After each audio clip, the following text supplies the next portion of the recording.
کیا آپ جانتے ہیں کہ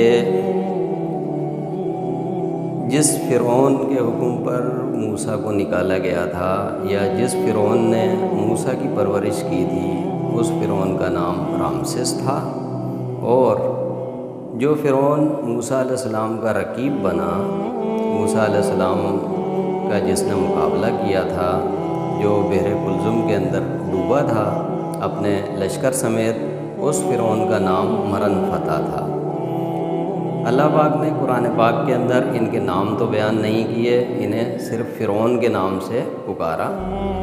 یہ دونوں مختلف شخصیات تھیں۔ رامسس وہ فرعون تھا جس نے موسیٰ علیہ السلام کی پرورش کی تھی، اور اس کا بیٹا مرنفتح وہ فرعون تھا جس نے بعد میں اقتدار سنبھالا فرعون رامسس کے بعد، اور موسیٰ علیہ السلام اسی کے پاس اللہ کی طرف سے آئے تھے کہ میرے اللہ نے مجھے حکم دیا ہے کہ آپ بنی اسرائیل کو چھوڑ دو، آزادی دے دو۔